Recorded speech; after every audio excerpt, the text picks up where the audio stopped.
10 பேர் இருப்பாங்க, பேசிட்டு வந்துடணும் அப்படின்ட்டு நான் இப்போ கோர்ட்டில் இருந்துட்டு ஜூனியரை விட்டுட்டு நான் வந்துடுறேன் அப்படின்னு சொல்லிட்டு நான் தூக்கி பார்த்தா இது ஒரு பெரிய விழாவா எனக்கு இவ்வளோ பெரிய ஏற்பாடு இவ்வளோ பெரிய வரவேற்பு இருக்குன்னு நான் நினச்சி கூட பார்க்கல. வந்து சார் சொன்னது மாதிரி நான் இப்போ வந்து 50 ஆண்டு காலமாக மதுரையில் அரசு வழக்கறிஞராகவும் மற்ற மாநில அரசு வழக்கறிஞராகவும் மத்திய அரசு வழக்கறிஞராகவும் இருந்ததுங்க. இப்போ மத்திய அரசு வழக்கறிஞராக இருக்கிறேன். 25 வருஷமாக மத்திய அரசு வழக்கறிஞராக இருக்கேன். பல ஆட்சியர் மாறினாலும் என்ன மட்டும் மாற்ற மாட்டாங்க. அந்த கஷ்டம் ஆரம்பத்துலேருந்து அப்படி நான் ரொம்ப நேர்மையாக தான் இருப்பேன். அந்த மாதிரி ஒரு நிகழ்வு அவங்க வந்து நான் காரைக்காலுக்கு போகும்போது அவங்களுக்கு அங்கே இருக்கிற மரியாதையை நான் சொல்ல வேண்டியதே இல்லை. சரி, அந்த கோவில்லையும் சரி, அவங்க போன உடனே எல்லாம் அப்படி விளையிட்டு போய் சாயம் கொடுங்க அப்படின்னாங்க. அந்த ஊர்லேயும் சரி அவங்களுக்கு மரியாதைக்கு அவங்க இந்த ஒரு இயக்கத்தை இவ்வளோ தூரம் இங்கே அங்கேருந்து வந்து நடத்தி இந்த இயக்கத்தை நடத்தணுங்கிறது உண்மையிலேயே அவங்களை ரொம்ப பாராட்டினேன். அது மாதிரி சுரேஷ் சார் அன்றைக்கு நாங்கள் பேசும்போது அழகர்சாமி வைத்து பேசும்போது சுரேஷ் சார் அவங்க இந்த எல்லா விவரமும் இந்த விவரம் கூட தெரிஞ்சுருக்காங்க. அவங்க கேட்குற கேள்விக்கு பதிலே சொல்ல முடியல.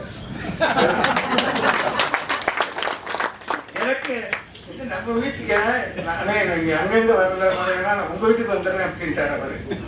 நீங்க சொன்ன உடனே உங்க வீட்டுக்கு வந்துடுறேன் அப்படின்ட்டாரு. நம்ம வீட்டுல வச்சு சார் பல மாதிரியா கேள்வி கேட்கிறாரு. எனக்கு கொஞ்சம் ஆனா சார் கேட்கிற கேள்விகள் வந்து ரொம்ப ஒரு கரெக்டாகவும் ஒரு இதாகவும் ஒரு அந்த கரெக்டாக வச்சு அது மாதிரி காலி சரி அவங்க எல்லாமே அவங்க ஒரு தடவை வந்து என்னை சந்திக்கும் பொழுது நான் முத சார் சொன்ன உடனே நான் என்ன நினைச்சேன்னா, இப்படி ஒரு இவ்வளவு தூரம் நீங்க வசூல் பண்ணி கொடுத்து நீங்க வந்து இப்போ அவங்க போயிடுவாங்க, அவங்க எந்த வரையும் தப்பிச்சுவாங்க, இது பண்ணிடுவாங்க போயிடுவாங்க. ஆனா வசூல் பண்ணி கொடுத்த உங்களை வந்து தானே இப்போ அவங்க வந்து இந்த பணம் கொடுத்தவங்களை வந்து தான் அவ்வளவு இது பண்ணுவாங்க. அதனால அந்த ஒரு எண்ணத்தை நான் இது பண்ணி உங்களுக்கு கண்டிப்பா எந்த வகையிலாவது நான் உதவி பண்ணணும்னு ஒரு நிச்சயம் மனதில் ஒரு இது பண்ணி இந்த இயக்கத்தை முழுசாக ஆதரிச்சு கொண்டு போகணுங்கிற எண்ணத்துல தான் நான் சாப்பிட்ட. அந்த மாதிரி நான் கண்டிப்பா ஒவ்வொரு இதுக்கு நான் கண்டிப்பா வர்றேன் சார்.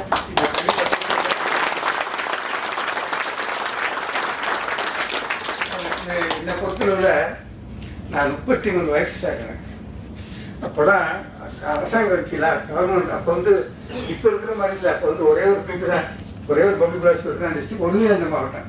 மதுரை வந்து ஒருங்கிணைந்த மாவட்டம்.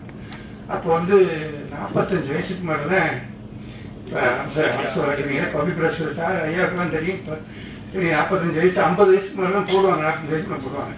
எனக்கு அப்போ 33 வயசு தான். நான் வந்து எம்ஜிஆரோட நெருங்க பழக்கம், தலைவரோட ரொம்ப நெருங்க பழக்கம், படிக்கிற காலத்துலேருந்து நெருங்க பழக்கம்.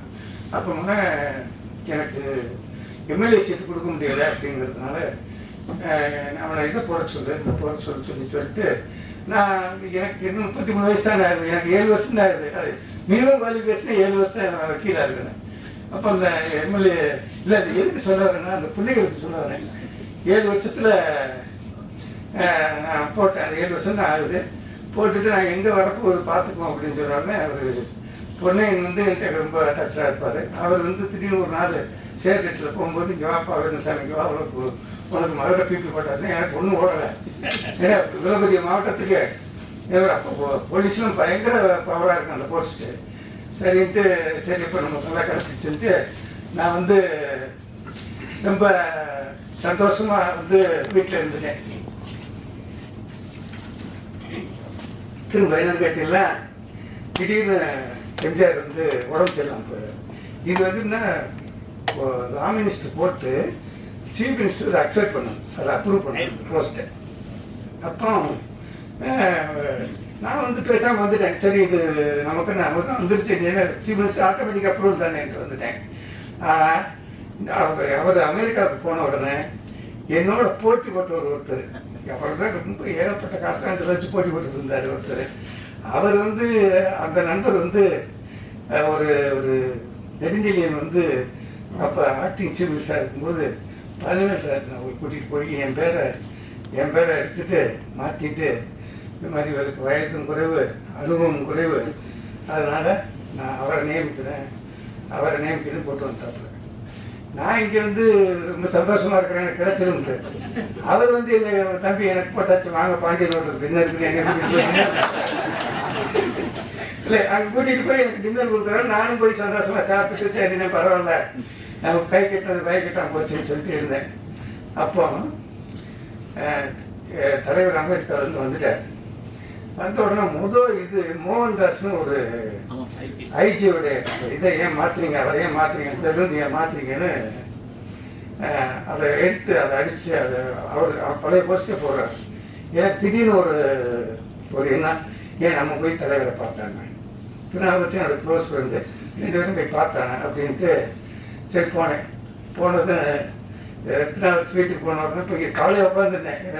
கை கட்டினா வேக்கிட்டா போச்சுன்னா காலையில் உட்காந்துருந்தேன். உடனே அவர் என்ன இப்படி உட்காந்துருக்கீங்க, அதுக்கு தான் போட்டதை மாற்றி விட்டாங்கன்னு சரி வாங்க தலைவர் போய் தலைவரை பார்ப்போம்னு போனான். எம்ஜிஆர் வந்தார், உள்ளே வந்தார். வந்தோடனே நாங்கள் 2 பேரும் உள்ளே போனோம், கூட்டாளர் உள்ளே போனோம்.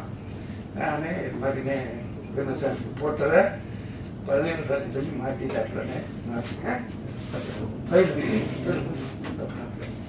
பிச்சாண்டி பிஏ வந்து எனக்கு ரொம்ப வேண்டியாது, கையில் ரெடியாக வச்சுருக்காரு. கையில் மட்டும் சொன்னார். அதில் கை பிடிச்சி அடிக்க முடியல, அவனை மாற்றி விட்டாங்களா அப்படின்ட்டு கை பிடிச்சி அடிக்க முடியல. இந்த இப்படி அடிச்சுட்டு அந்த பேரை அடிச்சுட்டு என் பேரை எஸ் வீரசாமின்னு போட்டு தூக்கி போட்டு அப்படியே இறங்கி போட்டாங்க. எனக்காக வந்து அந்த போட்டுட்டு போனது மாதிரி ஆண்டாங்க வந்து அந்த மாதிரி போட்டு போயிட்டாரு. நான் அவர் என்ன நினச்சிட்டு இருக்காரு, சீஃப் மினிஸ்டர் போட்டாரு, இந்த போஸ்ட் வந்துரும்னு நினச்சிட்டு இருக்காரு. அவர் மிதமா இருந்துட்டாரு. நான் வந்து ஒரு 2 மணி நேரத்துல எல்லா செக்ஷனுக்கும் போய் அந்த ஆர்டரை கையில் வாங்கி வகையில் வந்துட்டேன்.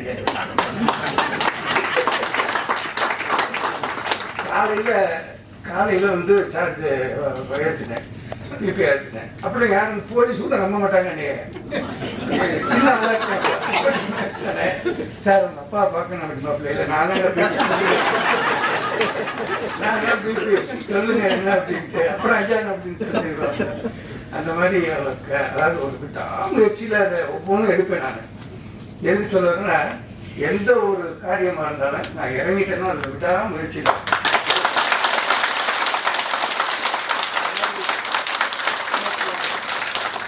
அதுக்கு ஆண்டவனும் துணை பண்ணி ஒவ்வொரு காரியமும் நான் சத்தம் செஞ்சுட்டு வர்றேன். அப்போ அந்த மாதிரி இப்படி வரும்போது தான் சாரு அதை என்கிட்ட சொன்னாங்க, இந்த மாதிரி இப்படி நாங்கள் பாதிச்சு போயிருக்கிறோம், இவ்வளோ பேர் பாதிச்சு போயிருக்கோம், இவ்வளோ குடும்பம் பாதிச்சு போயிருக்கோம் சொன்னால சரி கண்டிப்பாக சார் நான் வந்து என்னால் முடிஞ்ச எல்லா முயற்சியும் எடுத்துடுவேன். அவங்களையும் தெரியும் ஓரளவுக்கு நீதிபதிகளும் நம்ம போய் உண்மையை சொன்னால் இந்த மாதிரி சொன்னால் அதை வந்து ஏற்றுக்குவாங்க. அந்த அளவில் கண்டிப்பாக அந்த காரியத்தை நான் செய்கிறேன் சார் சொன்னேன் நான். அதுக்கப்புறம் தான் இந்த அடுத்தடுத்து அவங்கள கூப்பிட்டு பேசி இப்போ ஓரளவுக்கு பேசி வச்சிருக்கிறான்.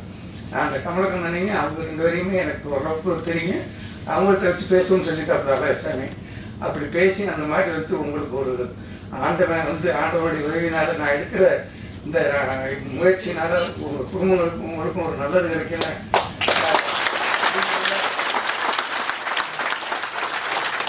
உண்மையிலேயே மனப்பூர்வமாக ரொம்ப உறுதியாக இருக்கேன்.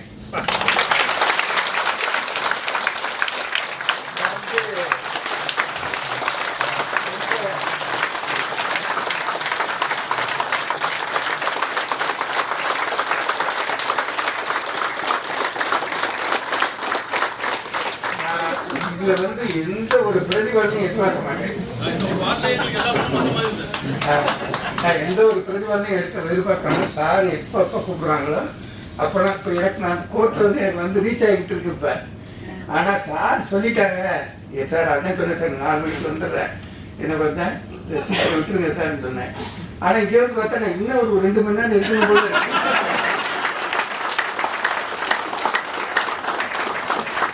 உங்களெல்லாம் இன்னைக்கு வந்து சந்திச்சதுல எனக்கு ரொம்ப பெரும் மகிழ்வு. உண்மையிலேயே நான் ரொம்ப ஆண்டவனுக்கு நான் நன்றி சொல்லணும். 2வது உங்கள் குடும்பங்கள்லாம் நல்லா வரணும், அந்த எல்லாம் முடிஞ்சு நல்லது நடந்து அந்த பாராட்டில்